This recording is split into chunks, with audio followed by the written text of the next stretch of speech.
Good afternoon of you.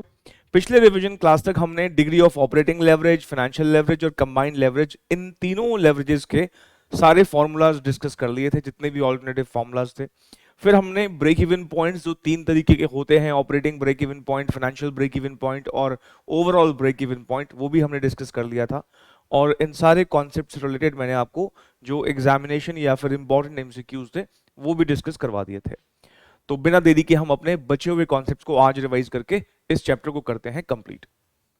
अभी तक मैं आपसे रिपीटेडली ये बात बोल रहा था कि हम अभी ऐसे कैपिटल स्ट्रक्चर की बात कर रहे हैं जहां पर प्रेफरेंस शेयर्स नहीं है, और मैंने आपसे ये भी कहा था कि प्रेफरेंस शेयर्स का डिस्कशन हम सेपरेटली करेंगे। और वो वक्त अब आ गया है जब हमें प्रेफरेंस शेयर्स का इंपैक्ट क्या पड़ने वाला है इसका डिस्कशन करना है। प्रेफरेंस शेयर कैपिटल के आने से हमारे कौन कौन से फॉर्मूलाज में बदलाव आएंगे, ये सब मैं आपको भी एक्सप्लेन करूंगा।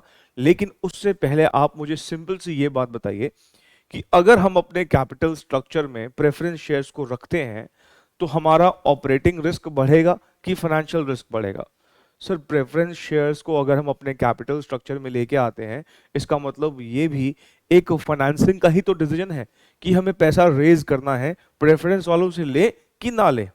अगर हम कहते हैं कि हम प्रेफरेंस वालों से लेते हैं, इसका मतलब हम अपने इन्वेस्टमेंट्स को फाइनेंस करवा रहे हैं, किससे? प्रेफरेंस वालों से। तो ये भी एक फाइनेंसिंग डिसीजन है। जिस तरीके से डेट के ऊपर हम एक फिक्स इंटरेस्ट पे करते हैं, प्रेफरेंस वालों को एक फिक्स डिविडेंड पे करना है, और जहां पर फिक्स्ड आ गया इसका मतलब रिस्क आ गया। तो प्रेफरेंस शेयर कैपिटल का हमारे कैपिटल स्ट्रक्चर में होना, ये हमारा फाइनेंशियल रिस्क बढ़ाएगा। फाइनेंशियल रिस्क लेकिन ऐसे स्ट्रेट फॉरवर्ड तरीके से नहीं बढ़ेगा, मुझे कुछ बातें आपको पहले समझानी पड़ेंगी। लेकिन हमारे फाइनेंशियल रिस्क को तो ये बढ़ाएगा, ऑपरेटिंग रिस्क का कोई फर्क नहीं पड़ता, क्योंकि ऑपरेटिंग रिस्क जो है वो नीचे आता ही नहीं। हमारा जो ऑपरेटिंग लेवरेज है वो इनकम स्टेटमेंट में ईबीआईटी तक की बात करता है, और फाइनेंशियल नेचर के जो खर्चे हैं वो ईबीआईटी के बाद शुरू होते हैं। ईबीआईटी के बाद ही इंटरेस्ट माइनस होता है, और अर्निंग आफ्टर टैक्स के बाद ही प्रेफरेंस डिविडेंड माइनस होता है। इसका मतलब ये कि ऑपरेटिंग लेवरेज पे तो कोई असर नहीं पड़ने वाला। मेन जो असर पड़ने वाला है वो ऐसी जगहों पे पड़ेगा जहां जहां ब्याज का इंपैक्ट आता है, क्योंकि इंटरेस्ट भी फाइनेंशियल रिस्क है, ऐसे ही प्रेफरेंस डिविडेंड का होना भी एक फाइनेंशियल रिस्क ही है। इसका मतलब सीधे सीधे ये हुआ कि प्रेफरेंस शेयर कैपिटल के आने से हमारा फाइनेंशियल रिस्क बढ़ेगा, क्योंकि ये भी एक फिक्स्ड ऑब्लिगेशन लेके आ रहा है, और फिक्स्ड ऑब्लिगेशन किसकी? एक फिक्स्ड डिविडेंड की। अब ये जो फॉर्मूलाज मैंने लिखे हैं कि ये इनमें बदलाव आएगा, इनको मैं सीधे तो नहीं बताऊंगा, ऑफ कोर्स आपको पता ही है हमारा जो इवन रिवीजन करने का भी तरीका है, वो पहले कुछ बेसिक बातें कर ली जाएं, उसके बाद फिर मैं इन फॉर्मूलाज पर आऊंगा। तो मैं पहले ना कुछ इंपॉर्टेंट बातें आपके साथ डिस्कस कर रहा हूं एग्जाम्पल की मदद से, और वो जब हो जाएंगी फिर मैं इन फॉर्मूलाज पर आऊंगा। देखिए, प्रेफरेंस डिविडेंड के इम्पैक्ट को समझने के लिए इस छोटी सी बात की जानकारी होना जरूरी है कि किस तरीके से अर्निंग आफ्टर टैक्स और टैक्स रेट की मदद लेकर हम अर्निंग बिफोर टैक्स पर पहुंच सकते हैं। हालांकि पीछे हमने शायद एक क्वेश्चन सॉल्व किया था जहां पर मैंने आपके साथ ये बात डिस्कस भी करी थी कि एक शॉर्टकट होता है। शॉर्टकट क्या होता है कि अगर हम अर्निंग आफ्टर टैक्स को 1 माइनस टैक्स रेट से डिवाइड कर दे तो सीधा अर्निंग बिफोर टैक्स पर पहुंच जाते हैं।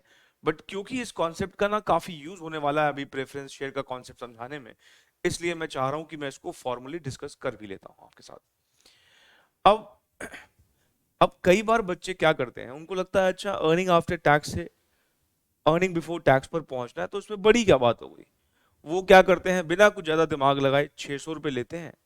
उनको लगता है अच्छा इसमें से टैक्स घटा हुआ है तो टैक्स जोड़ दो, और इसी 600 का 40% निकाल कर, मतलब 600 का 40% 240 रुपए निकाल कर, और 840 जो कैलकुलेट करके बोलते हैं यही है अर्निंग बिफोर टैक्स। और ऑफ कोर्स ये गलत है। ये गलत क्यों है भाई? टैक्स का रेट कभी भी अर्निंग आफ्टर टैक्स पर अप्लाई नहीं होता। टैक्स का रेट अप्लाई होता है किसके ऊपर? अर्निंग बिफोर टैक्स के ऊपर। मान लीजिए मैं ये कहूं कि मैंने 100 रुपए की कमाई करी है और सरकार मुझसे 30% मांग रही है, तो मैं 100 रुपए का 30 रुपए परसेंट निकाल के 30 रुपए सरकार के हाथ में दे दूंगा। मेरे हाथ में कितने बचेंगे? 70 रुपए। और मैं आपसे कहूं कि इस प्रॉफिट आफ्टर टैक्स 70 रुपए से वापस प्रॉफिट बिफोर टैक्स पर पहुंचो, तो अगर आप इस 70 का ही 30% निकाल दोगे तो 30 रुपए थोड़ी आएगा, अब तो 21 रुपए आएगा। भाई प्रॉफिट आफ्टर टैक्स पर अगर मैं टैक्स रेट अप्लाई करूंगा तो टैक्स का अमाउंट गलत ही आएगा ऑफ कोर्स, क्योंकि टैक्स का रेट अप्लाई होता है प्रॉफिट बिफोर टैक्स पर। तो मैंने आपसे एक बात बोली थी, आप पहले एक छोटी सी कॉमन सेंस लगाइए। कि अर्निंग बिफोर टैक्स में से अगर हम टैक्स घटाते हैं तो हम बोलते हैं कि वो क्या है, ये अर्निंग आफ्टर टैक्स है ना। और ये जो टैक्स का अमाउंट है, जो ये टैक्स का अमाउंट है, ये कंप्यूट कैसे करते हैं हम? ये कंप्यूट कैसे करते हैं? जो भी हमारा अर्निंग बिफोर टैक्स होता है उसके ऊपर हम टैक्स का रेट अप्लाई करते हैं। नहीं, मान लीजिए हमारा 100 रुपए का अर्निंग बिफोर टैक्स है, तो मैं इस 100 रुपए पर अप्लाई करूंगा ना 30%, है ना। तो अर्निंग बिफोर टैक्स के ऊपर ही टैक्स रेट अप्लाई होता है, और ये करते ही हमारा टैक्स का अमाउंट आ जाता है, और फिर अर्निंग बिफोर टैक्स में से माइनस कर दें तो अर्निंग आफ्टर टैक्स आता है। अगर आप ध्यान से देखें, यहाँ पर इधर भी ईबीटी है, इधर भी ईबीटी है, तो अगर मैं इस ईबीटी को कॉमन ले लेता हूँ तो यहाँ पे ईबीटी चला गया, तो ये 1 बच गया, minus tax rate is equals to EAT. तो हम ईबीटी को डायरेक्टली कंप्यूट करने का एक फॉर्मूला डिवाइस कर रहे हैं। अर्निंग आफ्टर टैक्स को 1 माइनस टी से डिवाइड कर दीजिए, जहां पर टी क्या है, टी इज टैक्स रेट। तो मैं अब अगर इस एग्जाम्पल की बात करूं जो हमने ऊपर अभी लिखा, यहां पर अगर मुझे अर्निंग बिफोर टैक्स निकालना हो तो मुझे क्या करना चाहिए? मुझे अर्निंग बिफोर टैक्स निकालने के लिए 600 को डिवाइड कर देना चाहिए 1 माइनस टैक्स रेट मतलब 0.4। तो 600 को मैं डिवाइड कर दूंगा 0.6 से, और हमारा ये अमाउंट आ जाएगा 1000। What is 1000? 1000 is earning before tax. अब इसका आप 40% निकाल लीजिए, 400 आ रहा है ना, और 600 हमारा अर्निंग आफ्टर टैक्स बच रहा है। बट 600 के ऊपर 40% अप्लाई करना तो बिल्कुल ही गलत हो जाएगा, क्योंकि टैक्स का रेट अप्लाई तो होता है, लेकिन किसके ऊपर? अर्निंग बिफोर टैक्स के ऊपर। तो इस बात को आप समझ गए हैं, मैं अब आगे बढ़ सकता हूं। तो ये बात दिमाग में रखिएगा कि अर्निंग आफ्टर टैक्स की मदद से अगर आपको अर्निंग बिफोर टैक्स पर पहुंचना है तो हमें टैक्स रेट चाहिए होगा, और अर्निंग आफ्टर टैक्स को 1 माइनस टैक्स रेट से डिवाइड कर दीजिए, और वो आपको दे देगा सीधा अर्निंग बिफोर टैक्स। इस एग्जाम्पल को अगर आपको नोट करना है तो कर भी सकते हैं आप।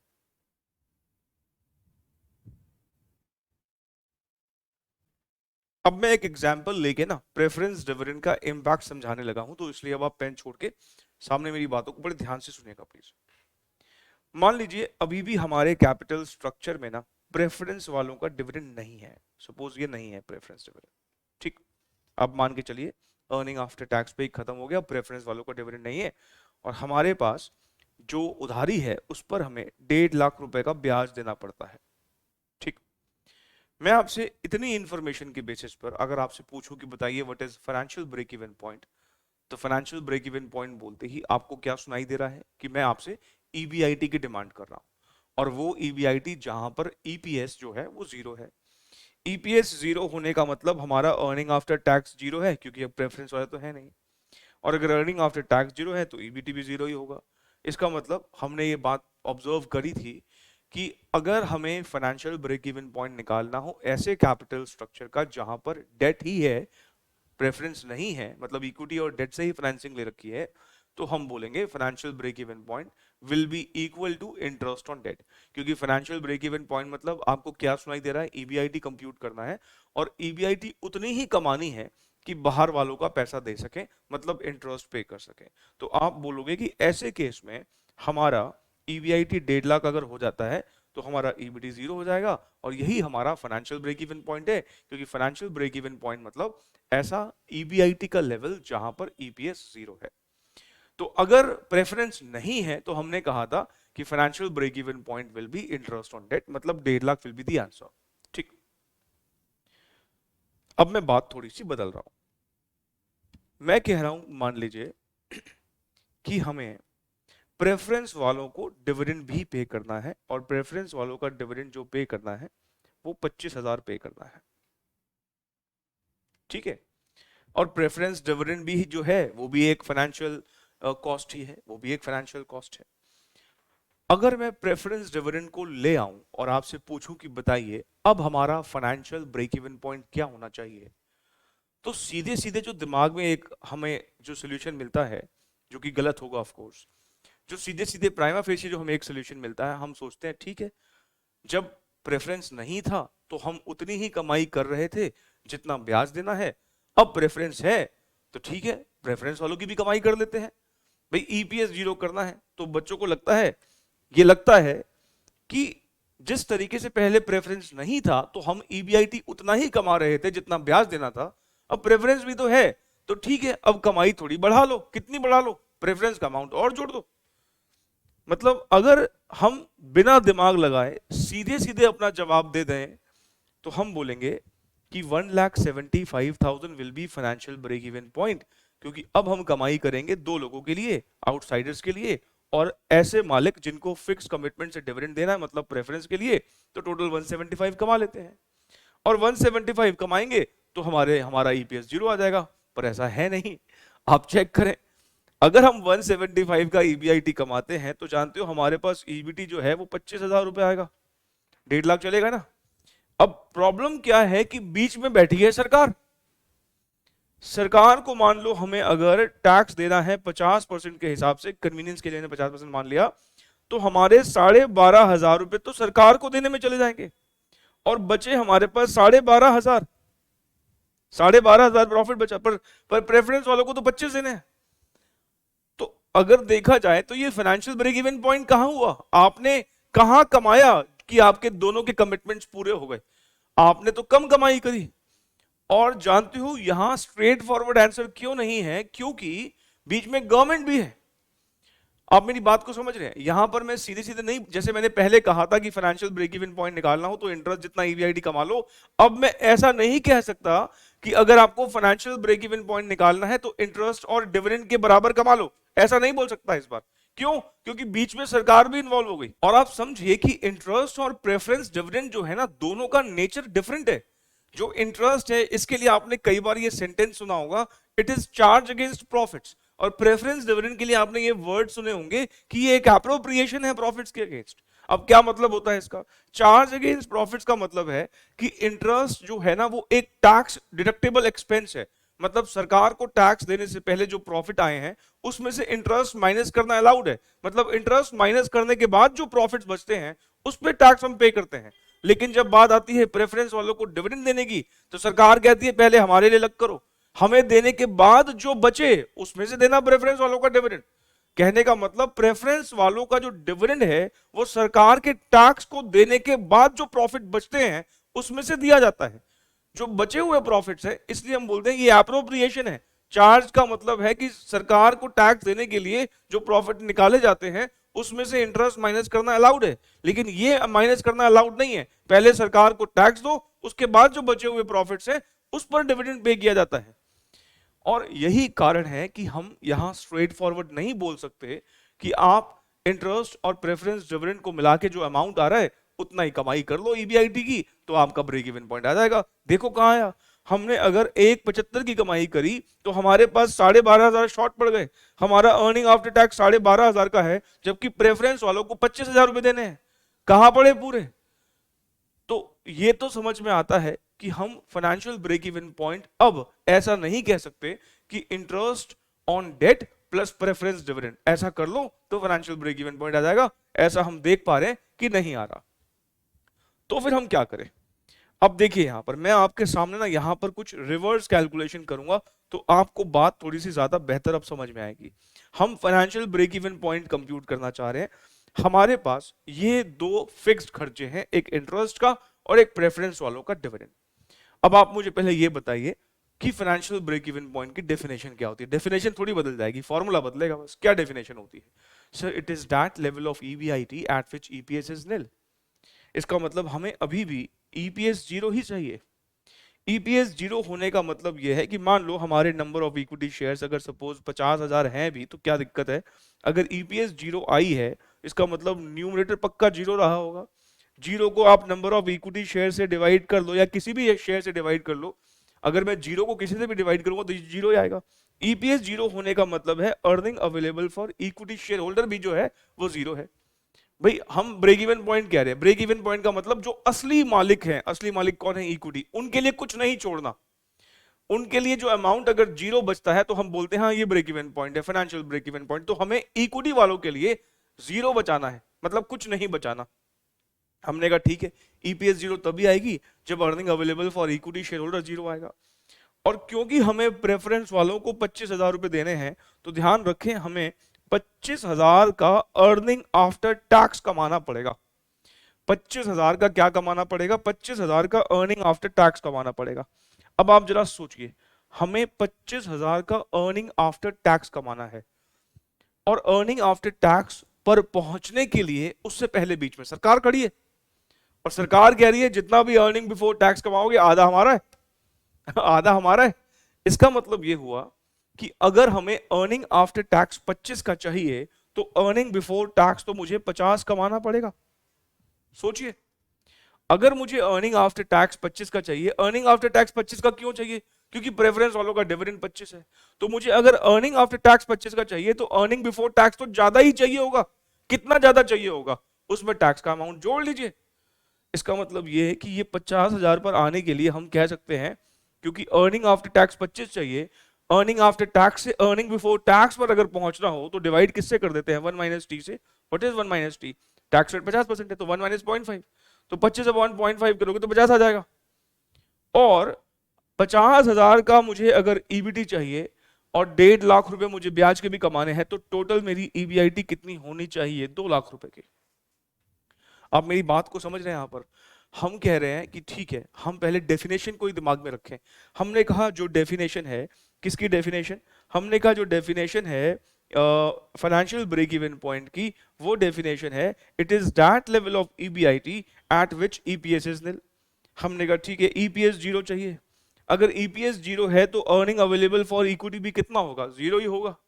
अगर ईपीएस 0 है तो अर्निंग अवेलेबल फॉर इक्विटी भी 0 ही होगा।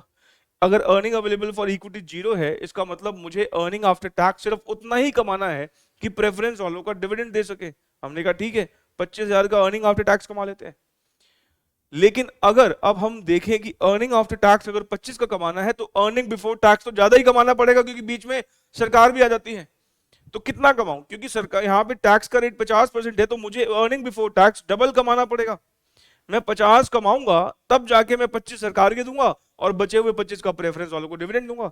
ये 25 से 50 पर पहुंचने के लिए मैंने कहा एक तरीका है, 25,000 को डिवाइड कर दीजिए 1 माइनस टैक्स रेट से, मतलब 1 माइनस 0.5 से, तो आप पहुंच जाएंगे अर्निंग बिफोर टैक्स पर। अब अर्निंग बिफोर टैक्स 50 का है, तो ईबीआईटी पर पहुंचने के लिए, अर्निंग बिफोर टैक्स से ईबीआईटी पर पहुंचने के लिए इंटरेस्ट का अमाउंट जोड़ दीजिए, तो हमें कितने कमाने पड़ेंगे? हमें 2 लाख कमाने पड़ेंगे। अगर हम 2 लाख रुपए कमा लेते हैं तो हमारा जो 1.5 लाख रुपए की इंटरेस्ट की कमिटमेंट है वो भी पूरी हो जाती है, और जो 25,000 रुपए की प्रेफरेंस डिविडेंड की कमिटमेंट है वो भी पूरी हो जाती है।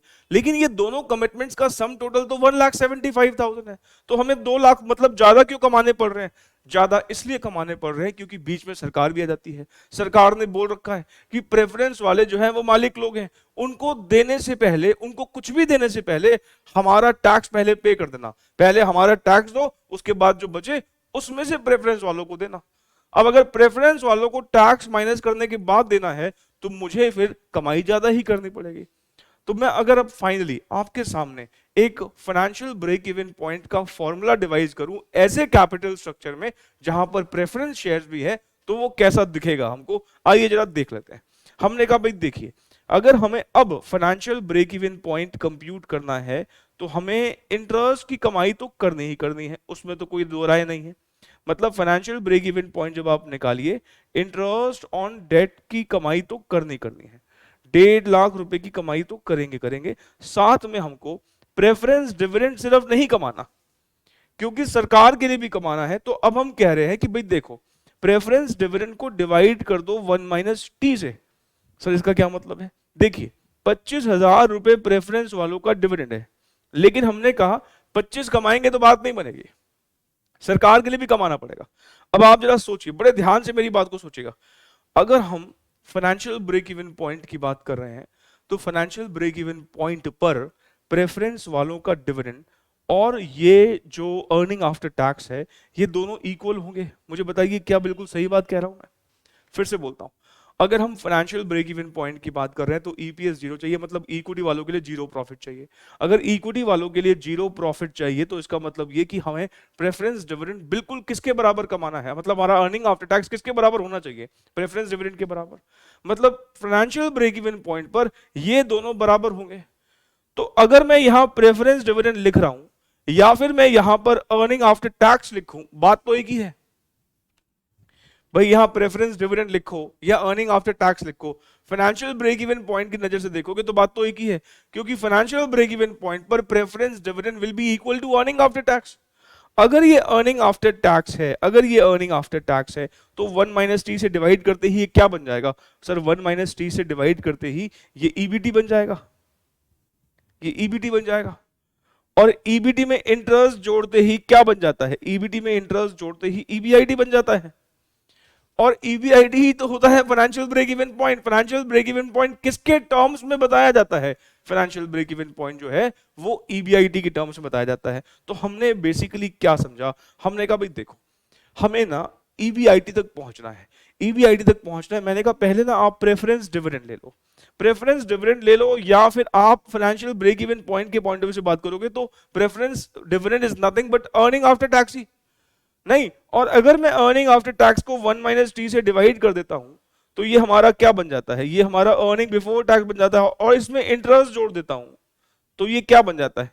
ये हमारा ईबीआईटी बन जाता है। और फाइनेंशियल ब्रेक इवन पॉइंट क्या होता है? Financial break even point EBIT ही होता है। तो हमारा फाइनेंशियल ब्रेक इवन पॉइंट का जो फॉर्मूला हो गया वो फॉर्मूला ये हो गया बेसिकली, इंटरेस्ट ऑन डेट लो। इंटरेस्ट ऑन डेट में टैक्स का कोई पंगा नहीं है, क्योंकि वो टैक्स से पहले ही देना होता है। तो अगर हम कह रहे हैं कि बाहर वालों को इंटरेस्ट पे करना है तो इंटरेस्ट जितनी ही कमाई करो चलेगा, लेकिन आप कह रहे हो प्रेफरेंस वालों को डिविडेंड पे करना है तो प्रेफरेंस डिविडेंड वालों जितनी प्रेफरेंस डिविडेंड को जितना पे करे, अगर उतनी ही कमाई करोगे बात नहीं बनेगी, सरकार के लिए भी कमाना पड़ेगा। हमने कहा ठीक है, जितना प्रेफरेंस वालों को देना है उसको ग्रॉस अप कह देते हैं, उसको ग्रॉस अप कर दो, उसमें टैक्स का इंपैक्ट भी ले आओ। टैक्स का इंपैक्ट कैसे आ जाएगा? उसको 1 माइनस टी से डिवाइड कर दो। तो जब ये 25,000 को 1 माइनस टी से डिवाइड करते हैं हम, तो आप सिर्फ 25 को ही 1 माइनस टी से डिवाइड कर रहे हो तो वो क्या बन जाता है? 50। अब इस 50 के अंदर ना दोनों का आ गया, किसका? सरकार का भी आ गया और प्रेफरेंस वालों का भी आ गया। तो मुझे बताइए फाइनेंशियल ब्रेक इवन पॉइंट का अब रिवाइज्ड फॉर्मूला क्लियर है? अगर प्रेफरेंस शेयर कैपिटल है, प्रेफरेंस शेयर कैपिटल हमारे कैपिटल स्ट्रक्चर में नहीं है, simply interest on debt. Preference share capital है तो सिंपली प्रेफरेंस डिविडेंड नहीं जोड़ेंगे, प्रेफरेंस डिविडेंड को ग्रॉस अप करके जोड़ना है। मतलब हमें सरकार के लिए और प्रेफरेंस वालों के लिए, दोनों के लिए कमाना है। आइए अब ना, अब जब मैं आपको हमारे फॉर्मूलाज में जो जिनमें बदलाव आएंगे वो मैं अब आपको एक्सप्लेन करूंगा तो आपको अच्छे से समझ में आएंगे। इन फॉर्मूलाज को डिस्कस करने से पहले आप मुझे लॉजिकली थोड़ा सा कॉमन सेंस लगा के बताइए कि कौन कौन से फॉर्मूलाज में बदलाव आने चाहिए। हमने सबसे पहले 3 तरह की लेवरेज देखी, ऑपरेटिंग, फाइनेंशियल और कंबाइंड लेवरेज। देखिए ऑपरेटिंग लेवरेज में तो कोई बदलाव आने का लॉजिक ही नहीं बनता, क्योंकि ऑपरेटिंग लेवरेज जो है वो बेसिकली ऑपरेटिंग रिस्क को मेजर करता है, वो फाइनेंशियल रिस्क को मेजर ही नहीं करता, तो उसमें बदलाव क्यों आएगा? और वैसे भी सोचिए उसका फॉर्मूला होता है कॉन्ट्रीब्यूशन डिवाइड बाई ईबीआईटी। तो अभी तो इंटरेस्ट की बात वैसे भी होना शुरू ही नहीं हुई, तो डीओएल में तो कोई बदलाव नहीं आता। डिग्री ऑफ फाइनेंशियल लेवरेज में बदलाव आएगा, हाँ जी वहां पर आएगा, क्योंकि फाइनेंशियल लेवरेज तो फाइनेंशियल रिस्क को ही मेजर करता है और प्रेफरेंस वालों का डिविडेंड भी फाइनेंशियल रिस्क ही है। और क्योंकि कंबाइंड लेवरेज कंबाइंड रिस्क को मेजर करता है जिसमें फाइनेंशियल रिस्क भी इंक्लूड है, इसलिए कंबाइंड लेवरेज बदल जाएगा। भाई कंबाइंड लेवरेज ऑपरेटिंग और फाइनेंशियल दोनों के रिस्क को मेजर करता है, और क्योंकि उसमें फाइनेंशियल रिस्क भी इंक्लूड है, इस करके हमारा जो कंबाइंड लेवरेज है उसके भी फॉर्मूला में बदलाव आएगा। फिर हमने 3 तरह के ब्रेक इवन पॉइंट पढ़े, operating break even point, financial break even point और ओवरऑल ब्रेक इवन पॉइंट। अच्छा, ऑपरेटिंग ब्रेक इवन पॉइंट क्या था? वो सेल जहां पर ऑपरेटिंग प्रॉफिट जीरो है, इसका मतलब ईबीआईटी जीरो है। हम क्योंकि ईबीआईटी जीरो की बात कर रहे हैं और सेल निकाल रहे हैं, तो सेल और ईबीआईटी के बीच में कहीं पर भी इंटरेस्ट या प्रेफरेंस डिविडेंड है ही नहीं, इस करके ऑपरेटिंग ब्रेक इवन पॉइंट में भी कोई बदलाव नहीं आएगा अगर हमारा प्रेफरेंस शेयर कैपिटल स्ट्रक्चर में आ भी जाए। फाइनेंशियल ब्रेक इवन पॉइंट को तो मैंने आपको बदल के दिखाया ही, इसी के थ्रू मैंने आपको समझाया कि प्रेफरेंस का क्या इंपैक्ट आएगा।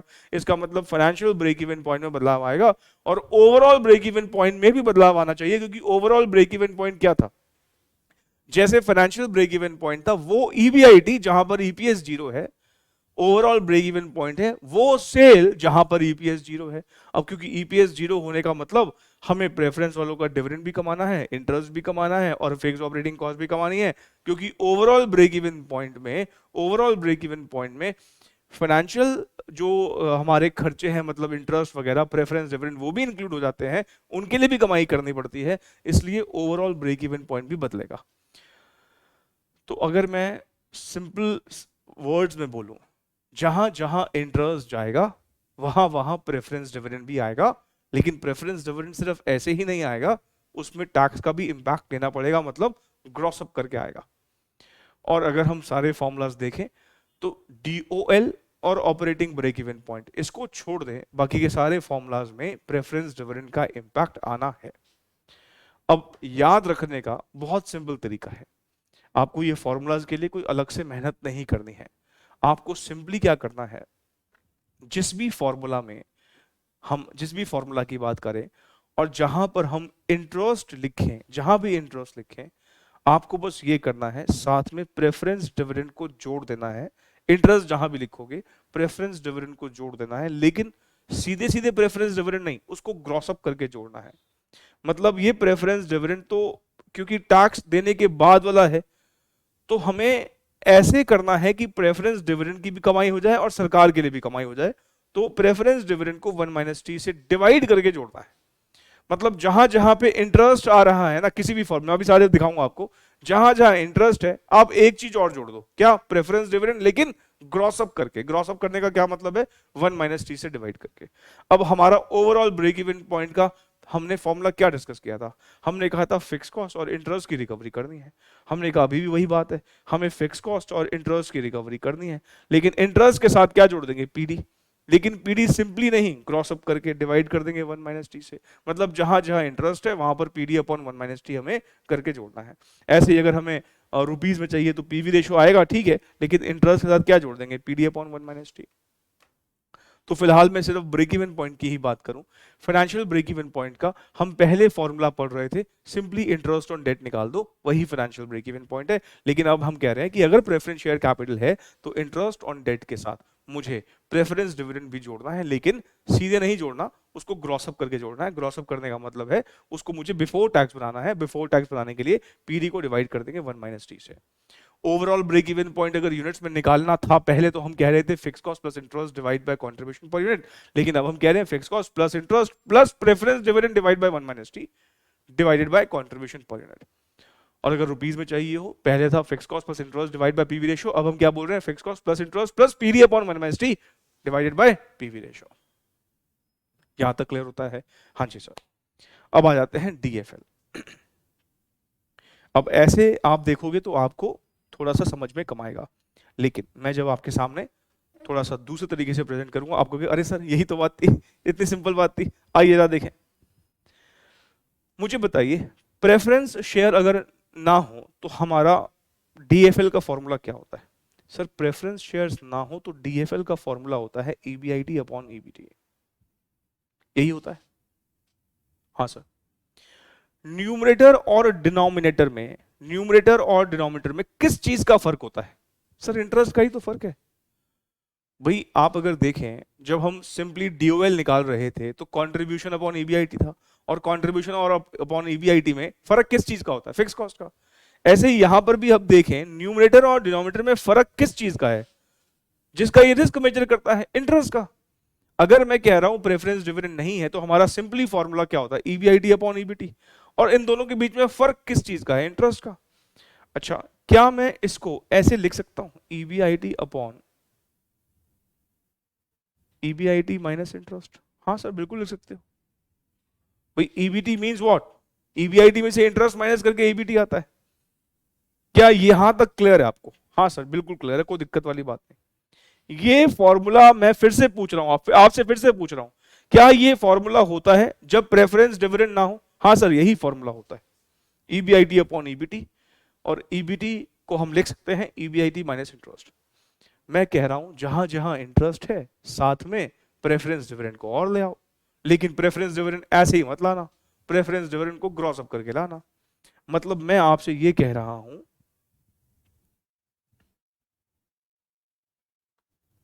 कि अभी तक सिर्फ हम इंटरेस्ट इंटरेस्ट माइनस कर रहे थे, तो अब एक चीज और माइनस करो ना, क्या, प्रेफरेंस डिविडेंड। लेकिन ऐसे नहीं बता माइनस करना, ग्रॉस अप करके माइनस करना। मैंने कहा जहां जहां इंटरेस्ट है, इंटरेस्ट के साथ एक चीज और पीछे आ जाएगी, क्या, प्रेफरेंस डिविडेंड भी आएगा, लेकिन वो ग्रॉस अप करके आएगा।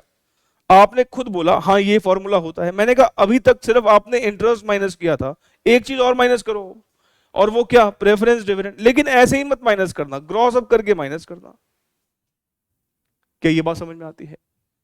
और आप इसको देखने का एक नजरिया और भी है, थोड़ा सा आप इसको ऐसे भी सोच सकते हैं। कैसे? मैंने कहा ये फॉर्मूला होता है, आपने कहा हाँ सर यही होता है। मैंने कहा जहां जहां इंटरेस्ट है उस इंटरेस्ट के साथ जोड़ दो। क्या जोड़ दो? Preference dividend. लेकिन ऐसे ही नहीं, ग्रॉस अप करके। यही तो कहा, मैंने कहा जहां जहां इंटरेस्ट है उस इंटरेस्ट के साथ जोड़ दो। क्या जोड़ दो? प्रेफरेंस डिविडेंड, लेकिन ग्रॉस अप करके। यही तो बोला आपको। अब अगर आप देखो हो क्या रहा है, माइनस इंटरेस्ट, ब्रैकेट अब खोलते हैं तो पता है ना आपको, साइन बदल जाता है। अगर हम ये ब्रैकेट खोल दें तो साइन जो है वो क्या हो जाता है? बदल जाता है। ये मैथ्स है, छोटी सी मैथ्स का एक रूल है। और या फिर अभी आपने न्यूमरेटर में से सिर्फ इंटरेस्ट माइनस किया था, अभी सिर्फ यही न्यूमरेटर ना, अभी आपने सिर्फ इंटरेस्ट माइनस किया था। मैं कह रहा हूं इंटरेस्ट के साथ अब एक चीज और माइनस कर दो, और क्या? प्रेफरेंस डिविडेंड, लेकिन ग्रॉस अप करके। अब आप फिर से इसको देखिए। अब मैं अगर कह सकता हूं कि ईबीआईटी माइनस इंटरेस्ट क्या होता है? ईबीटी। मैंने यही लिखा है। ये क्या है? ईबीटी। इस ईबीटी में से क्या इंटरेस्ट माइनस है? हाँ जी माइनस है। अब एक चीज और माइनस करो ना, क्या? PD upon 1 minus T. भाई ईबीटी में से इंटरेस्ट माइनस है ना, मैंने कहा जहां जहां इंटरेस्ट माइनस हुआ है वहां पे एक चीज और माइनस करनी है। क्या? प्रेफरेंस डिविडेंड, लेकिन ऐसे ही नहीं, ग्रॉस अप करके। ठीक है, ऐसे ही डीसीएल में फॉर्मूला क्या होता है? Contribution upon EBT. ये जो ईबीटी है इसमें से सिर्फ इंटरेस्ट माइनस हो रखा है, मैंने कहा एक चीज और माइनस करो। क्या? प्रेफरेंस डिविडेंड, लेकिन ग्रॉस अप करके। आ गई है बात समझ में? तो आप सिंपल ये बात समझिए, जहां जहां इंटरेस्ट अकेला था वहां वहां प्रेफरेंस डिविडेंड भी आ जाएगा, लेकिन ग्रॉस अप करके आएगा। अब प्रेफरेंस डिविडेंड के से रिलेटेड जो क्वेश्चंस हैं मैं आपको वो करवा देता हूं, और हमारा फिर लेवरेजेस मोर और लेस खत्म हो जाएगा। प्रेफरेंस शेयर कैपिटल के साथ जो हम पहला क्वेश्चन देख रहे हैं वो है क्वेश्चन नंबर 44। हमारे इंस्टीट्यूट के स्टडी मटेरियल का क्वेश्चन है, और इस क्वेश्चन में हमसे financial break even point compute करने के लिए बोला है। इस क्वेश्चन में क्योंकि प्रेफरेंस शेयर कैपिटल भी है तो हमें ध्यान रखना है प्रेफरेंस डिविडेंड भी लेना है, लेकिन ग्रॉस अप करके लेना है। तो जब आपके दिमाग में आए कि फाइनेंशियल ब्रेक इवन पॉइंट निकालना है, तो क्या सुनाई दे रहा है आपको कि सर ईबीआईटी निकालनी है, वो ईबीआईटी जहां पर ईपीएस जो है 0 है। अब financial break even point compute करने के लिए हमें दो चीजें चाहिए। एक तो इंटरेस्ट ऑन डेट चाहिए। यहाँ पे जो डेट है वो डिबेंचर्स के नाम से है, तो डिबेंचर्स का इंटरेस्ट आप निकाल दीजिए। 10 लाख रुपए का हमारा डिबेंचर दे रखा है, उसका रेट ऑफ इंटरेस्ट 10% गिवन है। इसका मतलब ये हमारा हो जाता है 1 लाख रुपए का इंटरेस्ट। उसके बाद प्रेफरेंस वालों का डिविडेंड। प्रेफरेंस वालों का डिविडेंड जो निकालना है उसके लिए हमें 5 लाख रुपए की प्रेफरेंस शेयर कैपिटल गिवन है, और 12% का रेट ऑफ डिविडेंड है, तो हम कह सकते हैं ये हो जाएगा 60,000 रुपए।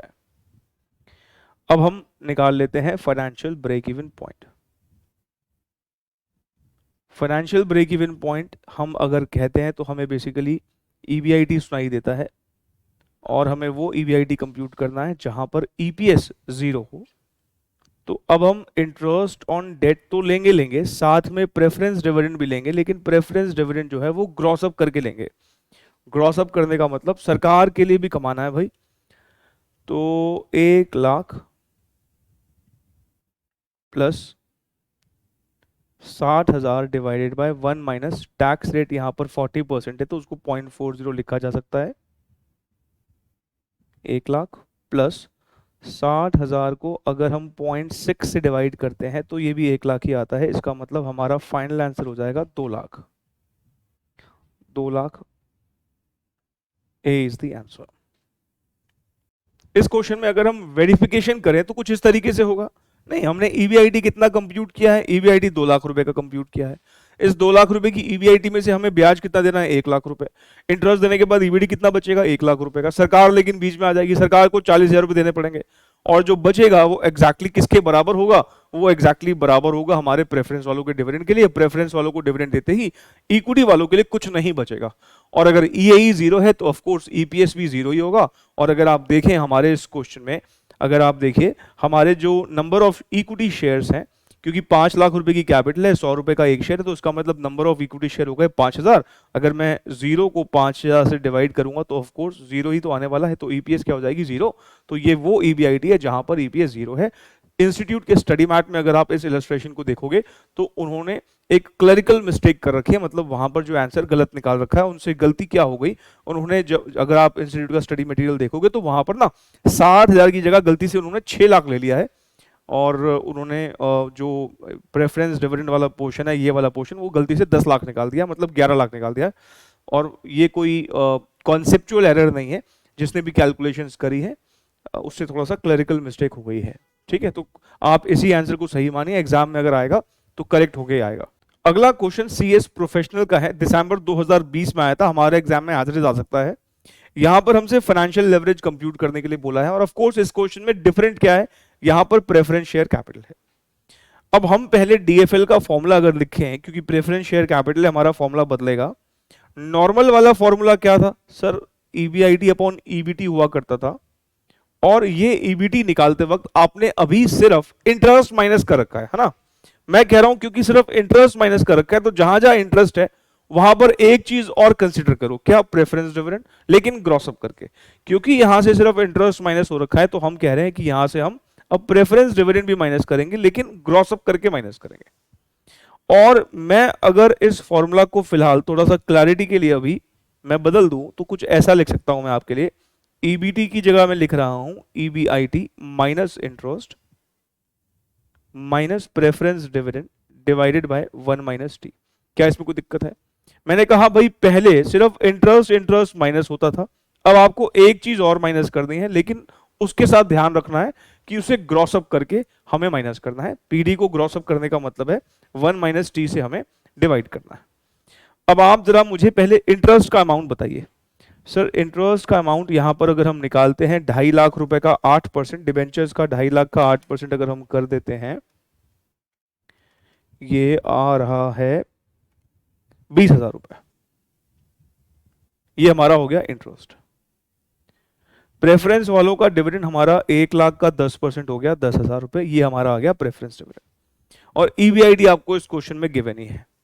तो अब हम यहां पर क्या करने वाले हैं, अब हम यहां पे लिखेंगे 50,000 डिवाइडेड बाय 50,000 माइनस 20,000 माइनस 10,000 को हम ग्रॉस अप करेंगे 1 minus tax rate, tax rate 35% है, जिसको हम 0.35 लिख सकते हैं। तो ये हो जाएगा 50,000 डिवाइडेड बाय 30,000 माइनस, चलिए 10,000 को आप 0.65 से डिवाइड करके बताइए कितना आता है। सर ये आ रहा है 15,385, 15,385। तो 50,000 डिवाइडेड बाय 15,385 अगर हम 30,000 से माइनस करते हैं 14,615 आता है। एक बार प्लीज आप देखिए, यही आ रहा है। तो ये हो जाएगा हमारा 3.42 टाइम्स, 3.42 टाइम्स का मतलब 20 द आंसर।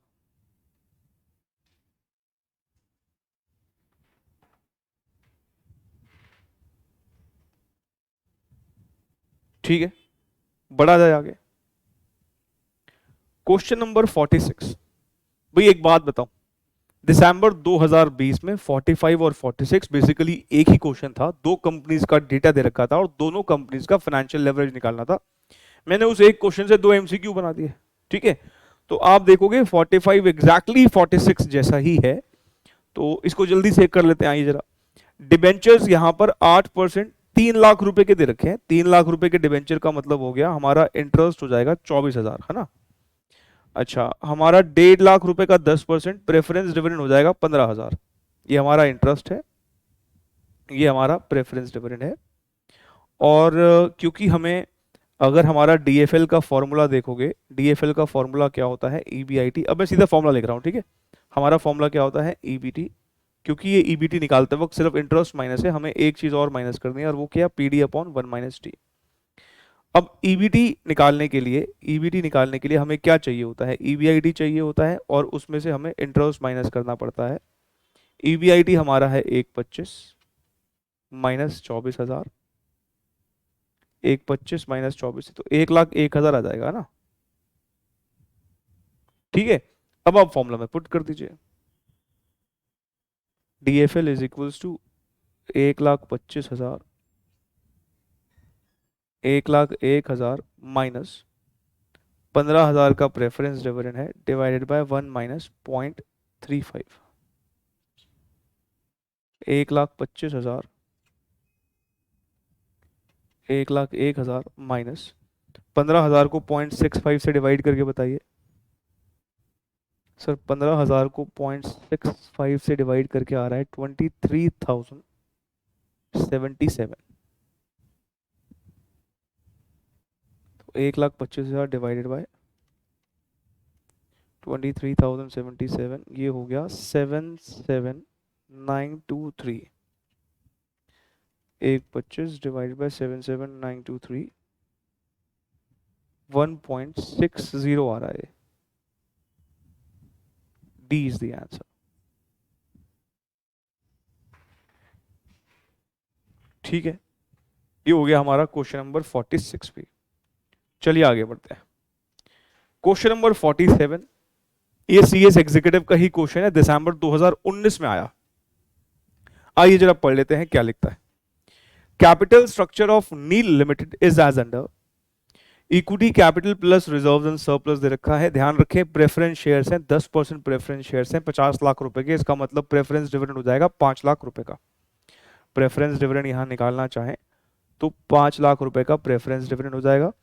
टर्म लोन्स 12% दे रखे हैं, 150 लाख रुपए के टर्म लोन से 12% निकाल देते हैं तो हमारा 18 लाख रुपए का जो है इंटरेस्ट भी हो जाएगा। ठीक है, what should be the approximate EBIT, ध्यान से क्वेश्चन की रिक्वायरमेंट पढ़िए। What should be the approximate EBIT so that earning per share is निल। इस क्वेश्चन ने सीधे सीधे नहीं बोला कि ब्रेक इवन पॉइंट निकाल दो भाई, इस क्वेश्चन को सीधे सीधे बोलना चाहिए था फाइनेंशियल ब्रेक इवन पॉइंट निकाल दो। इसने फाइनेंशियल ब्रेक इवन पॉइंट की डेफिनेशन लिखी और क्या लिखता है, what should be the approximate EBIT। कहता EBIT बता दो, कौन सी वाली EBIT, जहां पर EPS 0 है। ऐसी EBIT जहां पर EPS 0 होता है उसको हम फाइनेंशियल ब्रेक इवन पॉइंट तो बोलते हैं। कोई सीधे सीधे बोल देता फाइनेंशियल ब्रेक इवन पॉइंट निकाल दो। अब ये लाइन लिखने से कई बच्चों को, जिनकी थोड़ी सी समझ या कहें जिन्होंने थोड़ा सा ठीक से नहीं पढ़ाई करी, उनको ये क्वेश्चन सॉल्व करने में प्रॉब्लम आ सकती है। लेकिन हमें पता है financial break even point basically क्या है, EBIT है जहां पर EPS 0 होता है। तो चलिए आइए इस क्वेश्चन को भी सॉल्व कर लेते हैं। इस क्वेश्चन की सॉल्यूशन से पहले एक लाइन लिखिए, EBIT eight which EPS is nil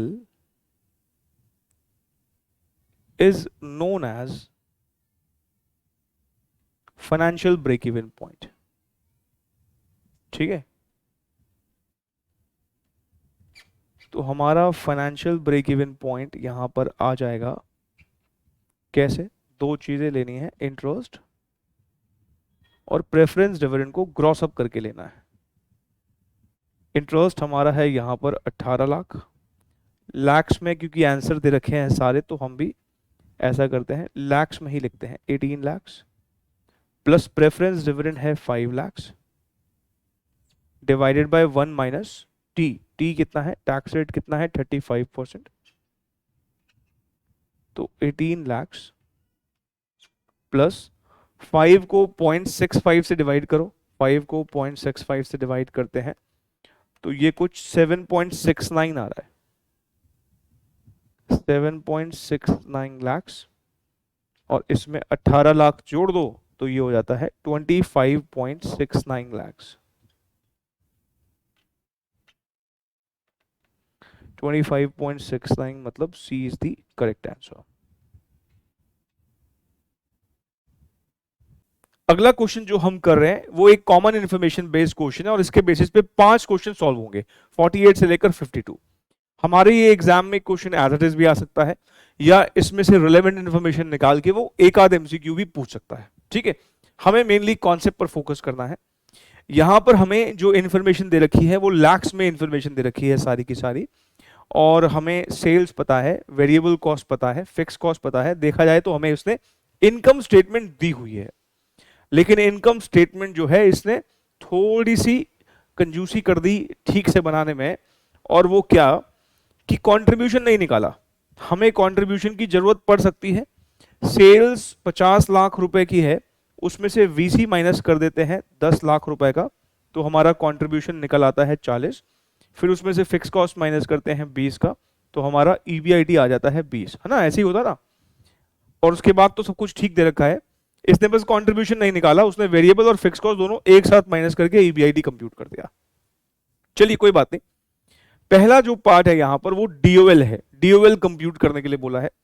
इस क्वेश्चन में प्रेफरेंस डिविडेंड भी है, लेकिन हम ये बात जानते हैं कि प्रेफरेंस डिविडेंड का इंपैक्ट ऑपरेटिंग लेवरेज पे तो पड़ता ही नहीं है, क्योंकि डीओएल का फॉर्मूला क्या होता है सर? डीओएल का फॉर्मूला होता है contribution divided by EBIT, contribution divided by EBIT. Contribution is 40, EBIT is 20, इसका मतलब ये हो गया 2 टाइम्स। हमें यहां पर प्रेफरेंस की कोई जरूरत थी ही नहीं, क्योंकि प्रेफरेंस डिविडेंड का इंपैक्ट डीएफएल और डीसीएल पे जरूर पड़ता होगा, लेकिन डीओएल पे तो नहीं पड़ता। तो इसका सही ऑप्शन हो जाएगा C, C is the correct answer. Next question में डीएफएल मांगा हुआ है, और डीएफएल का फॉर्मूला प्रेफरेंस डिविडेंड के होने से बदलेगा। मेरे पास थोड़ी जगह कम है, मैं यहीं पे ही सॉल्व कर रहा हूं। डीएफएल का फॉर्मूला क्या हो जाएगा सर? डीएफएल का फॉर्मूला हो जाएगा ईबीआईटी अपॉन, वैसे तो ईबीटी होता है पर ईबीटी में सिर्फ इंटरेस्ट माइनस हुआ ईबीटी कंसीडर करते वक्त, हमें यहां पर एक चीज और माइनस करनी है, और वो क्या? प्रेफरेंस डिविडेंड, लेकिन ग्रॉस अप करके, है ना। ईबीआईटी हमें यहां पर ये दे रखा 20 लाख, तो ईबीआईटी तो लिख लिया 20 लाख। ईबीटी ये रहा 15 लाख, तो ये लिखा 15 लाख, माइनस प्रेफरेंस डिविडेंड है मात्र 1 lakh, 1 lakh upon 1 minus tax rate है ये रहा 40%, 40% का मतलब हो गया 0.4, ठीक है जी। तो 20 अपॉन 15 माइनस 1 को 0.6 से डिवाइड करो, 1 माइनस 0.4, 1 ये 0.6 से डिवाइड करोगे तो ये आ जाएगा 1.6667। 20 अपॉन 15 माइनस 1.6667, ये आ गया 13.3333, या 13.33 सिंपली। और 20 को मैं अगर 13.33 से डिवाइड करता हूं तो ये कुछ 1.50 आ रहा है, 1.50 टाइम्स। इसका मतलब इसका सही आंसर हो जाएगा B, B is the correct answer, ठीक है ना। तो डीएफएल भी निकल आया। अब डीसीएल निकालने के आपके पास दो तरीके हैं, या तो आप क्या कर लीजिए, जो डीसीएल का हमारा चेंज वाला फॉर्मूला है वो लगा लीजिए। चेंज वाला फॉर्मूला क्या है? Contribution upon EBT minus preference dividend upon 1 minus T. वैसे क्या होता था अगर प्रेफरेंस ना हो तो? कंट्रीब्यूशन अपॉन ईबीटी, ईबीटी में से एक चीज और माइनस करनी पड़ेगी कि आप प्रेफरेंस डिविडेंड, लेकिन ग्रॉस अप करके। एक तरीका है कि आप ऐसे निकाल लो, और एक तरीका है जो डीसीएल का हमारा मल्टीप्लीकेशन वाला फॉर्मूला था, डीओएल और डीएफएल को मल्टीप्लाई करके निकाल लो। डीओएल 2 है और ये 1.5 है, और आ गया 3 टाइम्स, खत्म। इसको ऐसे भी तो सॉल्व किया जा सकता है, तो ए इज द आंसर, ठीक है, ऐसे सॉल्व कर लो, क्या प्रॉब्लम है। चलिए आगे बढ़ते हैं। Question number 51। क्वेश्चन नंबर 51 के थ्रू आपका पहले का कॉन्सेप्ट ना एक बार रिकॉल हो जाएगा। याद है हमने परसेंटेज चेंजेस को एनालाइज किया था, यहां पर वो यही पूछ रहा है कि what would be the EPS if the sales level increases by 10%। अब आप पहले तो ये बताइए कि सेल्स और ईपीएस के बीच में रिलेशनशिप जो है वो कौन सी वाली लेवरेज बताती है। भूल जाओ तो इनकम स्टेटमेंट में आप मुझे बताइए सेल्स कहां पर होती है? सबसे ऊपर। ईपीएस कहां पे होती है? सबसे नीचे। इतना लंबा रास्ता कौन तय करेगा? डीसीएल तय करेगी। इसका मतलब यहां पर हमको डीसीएल की मदद लेनी पड़ेगी। अच्छा, डीसीएल 3 का क्या मतलब है सर? डीसीएल 3 का मतलब यह है कि अगर हम 1% से सेल्स को बढ़ाएंगे तो ईपीएस में बदलाव 3% से आएगा। अगर हम सेल्स को 1% से बढ़ाएंगे तो ईपीएस में बदलाव 3% से आएगा। और मैं बिना कुछ कैलकुलेशन के अपनी कॉमन सेंस ही लगाऊं तो क्योंकि 3 गुना चेंज आना है, सेल्स 10% से बढ़ाएंगे तो हमारा ईपीएस 30% से बढ़ेगा नहीं।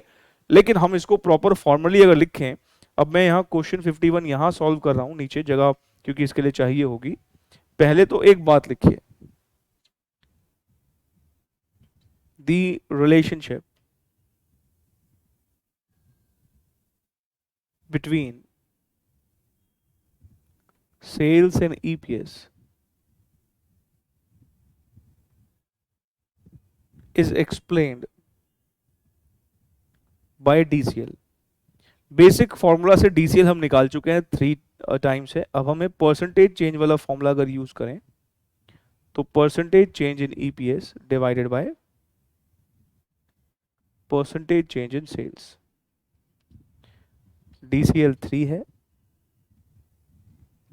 Percentage change in EPS compute किया जा सकता है, जो हमने कॉमन सेंस से लगा लिया, निकाल लिया। सेल्स का चेंज 10% दे रखा है, percentage change in EPS is equals to 10 into 3 30%। ठीक है। अच्छा, अब ना इसने ना हमसे लेकिन परसेंटेज चेंज नहीं मांगा है इस क्वेश्चन में, इसने हमसे EPS मांगी है रिवाइज, कि हमारी EPS क्या होगी। देखो हमें ये तो पता है कि EPS जो है वो 30% से बढ़ेगी नहीं। इस 30% का क्या मतलब है, क्योंकि सेल इंक्रीज कर रही है तो EPS भी तो क्या करेगी, EPS भी तो इंक्रीज करेगी ना। ये क्या है, ये इंक्रीज इन EPS है। मतलब हमारी अभी एग्जिस्टिंग जो भी EPS होगी उसमें 30% का चेंज आएगा, ऊपर की तरफ कि नीचे की तरफ। सर सेल ऊपर जा रही है तो EPS भी ऊपर ही जाएगी। तो मैं अगर अपनी एग्जिस्टिंग EPS निकाल लूं, जो कि निकल सकती है, आप अगर चेक करें इनकम स्टेटमेंट ऊपर गिवन है, इक्विटी वालों के लिए जो प्रॉफिट बचा है वो 8 लाख रुपए का है और 4 लाख इक्विटी शेयर्स हैं। आप जानते हो EPS तो अभी निकल भी गई, 8 लाख डिवाइड बाय 4 लाख 2 रुपए की EPS है। अगर मैं आपसे ये पूछूं कि बताइए व्हाट इज एग्जिस्टिंग EPS, तो एग्जिस्टिंग EPS तो आ ही गया। कैसे आएगा, earning available for equity share holders divided by number of equity shares, 8 lakhs divide by 4 lakhs। ये हमारी एग्जिस्टिंग EPS है, ये अभी हम कमा रहे हैं इतना एक शेयर पर। अगर हमारी सेल 10% से बढ़ेगी तो इस EPS में 30% से बदलाव आएगा, तो हमारी रिवाइज्ड EPS क्या हो जाएगी। सर हमारी रिवाइज्ड EPS हो जाएगी 2 रुपए में 30% का इंक्रीज आएगा, तो 2 रुपए का 30% कितना होता है। सर ये 0.6 होता है, तो 2 प्लस 0.6 2.6 इज द आंसर।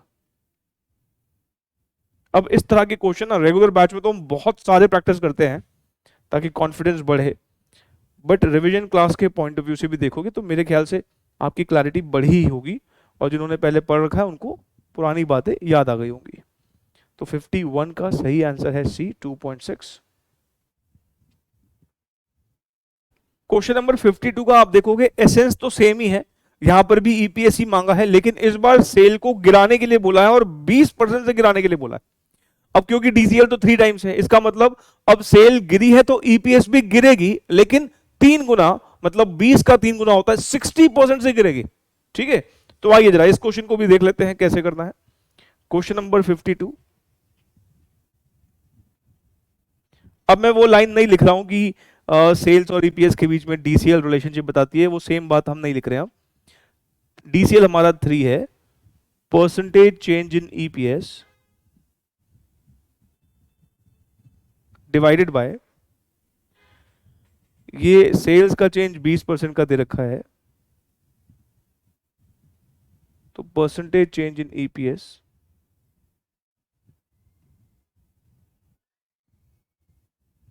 60% हो जाएगा, है ना। अब क्योंकि सेल्स गिर रही है तो EPS भी गिरेगी,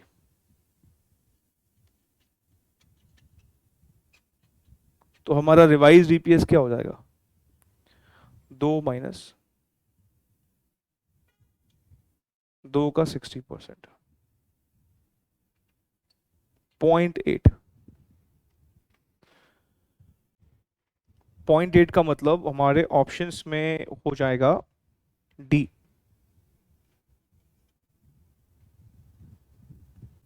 क्वेश्चन नंबर 53, हमको ऑपरेटिंग लेवरेज दे रखा है, कंबाइंड लेवरेज दे रखा है, EBIT हमको पता है, इंटरेस्ट पता है, टैक्स रेट पता है। अच्छा एक बात बताइए, ईबीआईटी माइनस इंटरेस्ट करके क्या ईबीटी कंप्यूट किया जा सकता है? हाँ जी सर। ईबीटी कितना हो जाएगा? 280 में से 40 माइनस कर देंगे तो ये आ जाएगा 2,40,000 का ईबीटी। ठीक है जी। हमसे इस क्वेश्चन में प्रेफरेंस डिविडेंड की डिमांड करी है।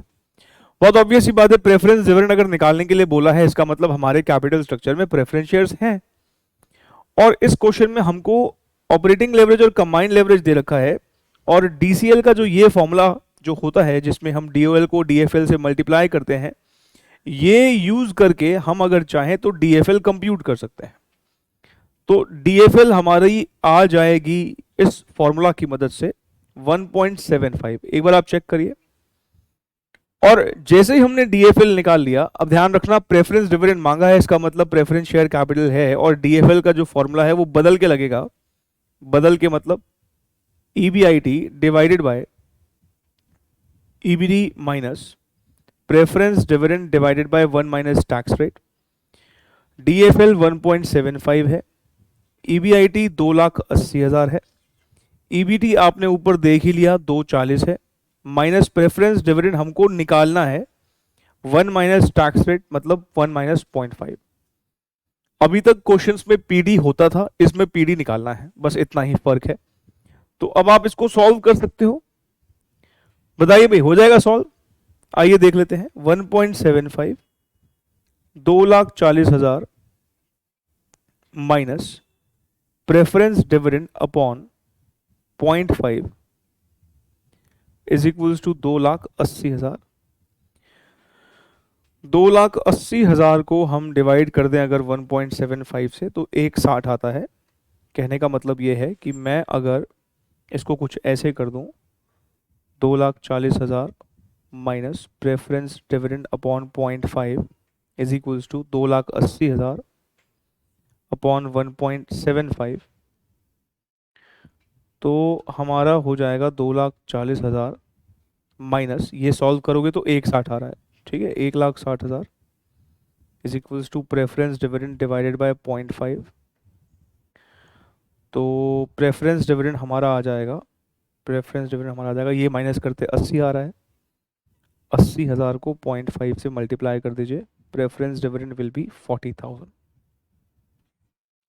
ठीक है, इस क्वेश्चन में 40,000 ऑप्शंस में है। जी हाँ है, B is the answer.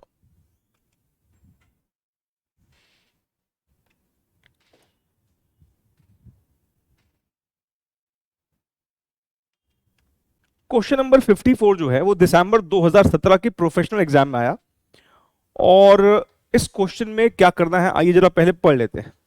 Net sales हमको दे रखी है 30 करोड़ की।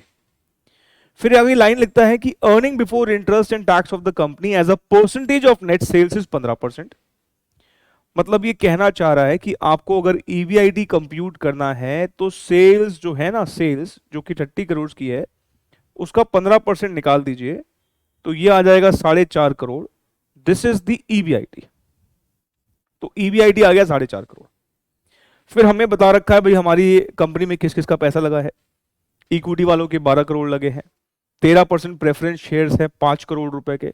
अच्छा, अगर मुझे इसकी मदद से प्रेफरेंस वालों का डिविडेंड निकालना हो तो कैसे निकालोगे? 5 का 13%, क्योंकि करोड़ में बात कर रहे हैं तो हम भी करोड़ में ही निकालते हैं। ये हो जाएगा कुछ 0.65, 5 का 13% निकालोगे तो 0.65 करोड़ हो जाएगा। आप चाहें तो 65 के आगे 5 जीरो भी लगा सकते हैं, 65 लाख भी लिख सकते हैं, पर इतने सारे ना जीरो फिर कैरी करने पड़ेंगे, तो हम भी इसे करोड़ में ही रहने देते हैं। इंटरेस्ट अगर निकालना हो तो 6 का 15% हो जाएगा, ये हो जाएगा 0.9 करोड़, 0.9 CR। ये हमारा प्रेफरेंस डिविडेंड है, ये हमारा इंटरेस्ट है। और ईबीटी अगर हमें चाहिए हो तो ईबीआईटी में से हम माइनस कर देते हैं इंटरेस्ट को। 4.5 करोड़ में से अगर मैं इंटरेस्ट को माइनस कर देता हूं तो हमारा ईबीटी आ जाएगा 3.6 करोड़। ईबीटी की जरूरत पड़ सकती है डीएफएल निकालने में, है ना। अब जरा क्वेश्चन की रिक्वायरमेंट पढ़ते हैं। ऑपरेटिंग लेवरेज निकालने के लिए बोला है, डीएफएल निकालने के लिए नहीं बोला। मांगा क्या है? ऑपरेटिंग लेवरेज, लेकिन हमें दिया क्या है? Combined leverage. अब आप जरा सोचें, कंबाइंड लेवरेज है, जिस तरह की इंफॉर्मेशन दे रखी है उस तरह की इंफॉर्मेशन से फाइनेंशियल लेवरेज निकाला जा सकता है। अगर मैं फाइनेंशियल लेवरेज निकाल लूं, कंबाइंड लेवरेज है ही, तो इन दोनों की मदद से डिग्री ऑफ ऑपरेटिंग लेवरेज फिर कंप्यूट हो जाएगा। और क्योंकि इस क्वेश्चन में प्रेफरेंस शेयर्स हैं तो इसलिए फॉर्मूला भी बदला हुआ होगा। तो हम डीएफएल का क्या फॉर्मूला लिखें सर? डीएफएल का फॉर्मूला हम लिखेंगे EBIT upon EBT minus preference dividend divided by 1 minus tax rate. EBIT है 4.5 करोड़ की, ईबीटी हमने देखा 3.6 करोड़ है, ये रहा, हमने ईबीटी निकाल दिया, नहीं, माइनस प्रेफरेंस डिविडेंड जो है वो है ये हमने प्रेफरेंस डिविडेंड भी कंप्यूट किया था 0.65 सीआर डिवाइडेड बाय 1 माइनस। बहुत सारे बच्चे जब एग्जाम में ये क्वेश्चन आया तो यहीं पे अटक गए। इस क्वेश्चन में टैक्स रेट नहीं है, इस क्वेश्चन में टैक्स का रेट निकालने का कोई जरिया भी नहीं है। अब ऐसे क्वेश्चंस जहां पर टैक्स की इंफॉर्मेशन ना हो, हम खुद से एज्यूम नहीं कर सकते। एक तरीका है कि हम खुद से ही कोई भी टैक्स रेट एज्यूम कर लें, हम खुद से नहीं एज्यूम करते। अगर क्वेश्चन टैक्स के लिए साइलेंट है तो हम भी टैक्स का रेट 0 ही मान लेते हैं। ये एक थ्रू आउट एकेडमिक एजम्पशन चलती है आईसीएसआई के थ्रू, मतलब आईसीएसआई के एग्जाम्स में ये एजम्पशन चलती है, इवन सीए इंस्टीट्यूट में भी एजम्पशन चलती है। टैक्स का रेट अगर मिसिंग है तो हम फिर टैक्स का रेट एज्यूम नहीं करते खुद से, उसको 0 मान लेते हैं। अब यहां पर अगर टैक्स का रेट नहीं है तो मैंने इसको 0 मान लिया, और 1 माइनस 0 मतलब नीचे कुछ भी नहीं है, मतलब आपको 0.65 का 0.65 लेना है, सरकार के टैक्स की चिंता नहीं करनी।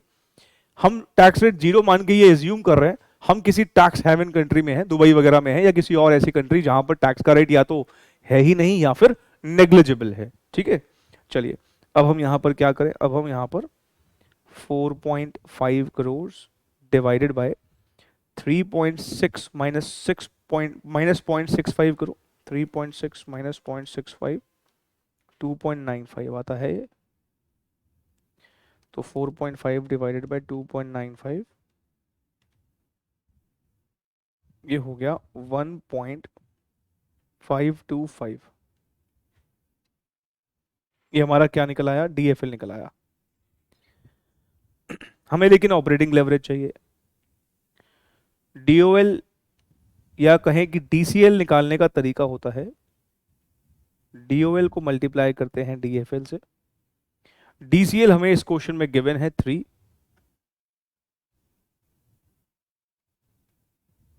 और डीएफएल हमने निकाल ली है 1.525। तो बताइए डीओएल कितना आएगा? 3 डिवाइडेड बाय 1.525 1.9672,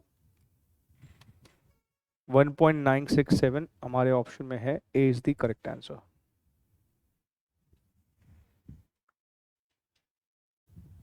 इसके नीचे एक नोट लिखिएगा, if tax rate is missing in question, comma, then ignore tax। Question number 55 एक ऐसा क्वेश्चन है, सीएस प्रोफेशनल में भले ही आया था, लेकिन एज इट इज आने की पूरी प्रोबेबिलिटी है इस क्वेश्चन की। जून 2018 सीएस प्रोफेशनल का क्वेश्चन है। इस क्वेश्चन में ना इसने हमसे ईबीआईटी मांगा है, ऑपरेटिंग लेवरेज गिवन है, फाइनेंशियल लेवरेज गिवन है, अर्निंग पर शेयर दे रखा है, मार्केट प्राइस भी दे रखा है पर शेयर, टैक्स का रेट बड़ा फैंसी सा दे रखा है 33.0357%, नंबर ऑफ इक्विटी शेयर्स भी दे रखे हैं 20,000। अब हमसे डिमांड किस चीज की करी है? ईबीआईटी की। अब आप जरा बताइए, अगर हम इनकम स्टेटमेंट ईबीआईटी से शुरू करें तो ईबीआईटी में से माइनस करते हैं इंटरेस्ट और हमारा आता है ईबीटी, और ईबीटी में से माइनस करते हैं टैक्स और हमारा आता है ईएटी। इस क्वेश्चन में ऐसा कहीं पर भी नहीं मेंशन कि प्रेफरेंस शेयर कैपिटल है। अगर प्रेफरेंस शेयर कैपिटल नहीं है तो हमारी इनकम स्टेटमेंट यहीं पे रुक जाती है। इस क्वेश्चन में प्रेफरेंस शेयर कैपिटल का कोई जिक्र नहीं है, तो हम भी मेंशन नहीं करेंगे। और हम ये बात जानते हैं कि अगर प्रेफरेंस ना हो तो ये सबका सब किसके लिए है? ये सबका सब इक्विटी वालों के लिए ही है। और मुझे अगर ईपीएस कंप्यूट करना हो तो मुझे नंबर ऑफ इक्विटी शेयर्स चाहिए होंगे। नंबर ऑफ इक्विटी शेयर्स इस क्वेश्चन में मेंशन है, नंबर ऑफ इक्विटी शेयर्स कितने हैं? 20,000। तो ईपीएस निकालने के लिए क्या करोगे आप? ईपीएस निकालने के लिए इसी ईएटी को डिवाइड कर दोगे नंबर ऑफ इक्विटी शेयर से। और ईपीएस ध्यान रखना गिवन है, 30 की ईपीएस गिवन है, मतलब हमें ये भी दे रखा है और ये भी दे रखा है। भाई वैसे ईएटी और नंबर ऑफ शेयर पता होते हैं तो ईपीएस निकाल लेते हैं, इस बार ईपीएस पता है और नंबर ऑफ शेयर पता है, तो क्या आप ईएटी नहीं निकाल सकते? आप मुझे बताइए, ईपीएस निकालने के लिए क्या करते हो आप? सर अगर हमारे प्रेफरेंस कैपिटल ना हो तो यही सारा अर्निंग आफ्टर टैक्स इक्विटी वालों के लिए होता है, इसको नंबर ऑफ इक्विटी से डिवाइड कर देते हैं। तो ईएटी निकालने के लिए क्या करोगे? ईपीएस को मल्टीप्लाई कर दो नंबर ऑफ शेयर से। भाई 20,000 को 30 से मल्टीप्लाई कर दो ना, आ जाएगा ही आपका अर्निंग आफ्टर टैक्स। तो 20,000 को 30 से मल्टीप्लाई करके आप देखना 6 लाख आएगा। रिवर्स कैलकुलेशन कर रहे हैं हम यहां पर। अब आपके पास अर्निंग आफ्टर टैक्स है, आपके पास फैंसी सही टैक्स का रेट भी है। अर्निंग आफ्टर टैक्स और टैक्स रेट की मदद से हम सीधा अर्निंग बिफोर टैक्स पर पहुंच सकते हैं। मतलब अगर मैं 6 लाख को डिवाइड कर दूं 1 माइनस टैक्स रेट से, और टैक्स रेट हमारा है 33 पॉइंट, मतलब ये अगर मैं 100 से डिवाइड कर दूं 33 पॉइंट समथिंग को, तो 0.33035 आ जाएगा। ठीक है, which is similar to 6 lakhs 1 minus 0.330357 अगर करते हैं तो 0.669643 आता है। अब जरा 6 लाख को इससे डिवाइड करो, 6 लाख को डिवाइड करते हैं 0.96, 6 लाख को डिवाइड करते हैं 0.669643 से, तो ये आ रहा है 895,999, मतलब अगर हम देखें तो लगभग 8,96,000 आ रहा है। अब जैसे ही आपके पास ईबीटी आ गया, आपको अब कुछ और करने की जरूरत नहीं है, फाइनेंशियल लेवरेज की मदद लीजिए और निकाल लीजिए ईबीआईटी। फाइनेंशियल लेवरेज का फॉर्मूला क्या होता है? भाई प्रेफरेंस शेयर कैपिटल ना हो तो फिर तो इजी ही होता है। क्या होता है? EBIT upon EBT. डीएफएल कितना है हमारे इस क्वेश्चन में? डीएफएल है सर 3। ईबीआईटी अपॉन ईबीटी कितना निकाला हमने? 8,96,000। तो अब आप ईबीआईटी निकाल सकते हैं। 8,96,000 को 3 से मल्टीप्लाई करके बताइए कितना आ रहा है? कितना आ रहा है? 26,88,000। 2688 का मतलब हो गया B is the answer. B is the answer. अच्छा, आपने एक बात यहां पर ऑब्जर्व करी, यहां पर ऐसी भी इंफॉर्मेशन गिवन थी जिसका कोई यूज नहीं है। एग्जाम्पल के तौर पर आपने ऑपरेटिंग लेवरेज को बिल्कुल यूज नहीं किया। Market price of a share भी यहां पर ऐसे ही दे रखा था। मतलब कई बार ऐसा होता है क्वेश्चंस में कि इंफॉर्मेशन सिर्फ बच्चों को पागल बनाने के लिए दी जाती है, जैसे कि यहां पर ये 2 इंफॉर्मेशन थी जिसका कोई यूज नहीं था। क्वेश्चन नंबर 56 जून 2021 में आया और सिंपली उसने कंबाइंड लेवरेज का फॉर्मूला पूछा। कंबाइंड लेवरेज का फॉर्मूला भूल जाओ तो आपको यह बात ध्यान रखनी है, इनकम स्टेटमेंट के टॉप पर क्या होता है? सेल्स, बॉटम में क्या होता है? ईपीएस। इन दोनों के बीच में ही कंबाइंड लेवरेज रिलेशनशिप बताता है। और अगर हम परसेंटेज चेंजेस वाले फॉर्मूला देखें तो न्यूमरेटर में क्या आता है? Percentage change in EPS divided by percentage change in sales, कि अगर हम सेल को 1% से बदलेंगे तो ईपीएस में कितना परसेंट बदलाव आएगा। तो percentage change in EPS upon percentage change in sales, इसका मतलब सही आंसर हो जाएगा इसमें बी। तो फाइनली हमारा लेवरेजेस का रिवीजन होता है यहां पर खत्म। और जैसे कि मैंने आपको पहले भी कह रखा है कि जैसे ही हमारा टॉपिक खत्म होता है तो उस चैप्टर के जो एमसीक्यूज का पीडीएफ है वो हम टेलीग्राम चैनल पर शेयर कर देते हैं, वहां पर शेयर हो जाएगा। और जिन स्टूडेंट्स ने अपने आप को व्हाट्सएप पर ब्रॉडकास्ट लिस्ट में ऐड करवा रखा है, मुझे डायरेक्ट मैसेज कर कर मैं ब्रॉडकास्ट लिस्ट में भी व्हाट्सएप पर शेयर कर दूंगा। बाकी मिलते हैं हम अगली क्लास में एक नए टॉपिक के साथ। Thank you so very much, take care, bye.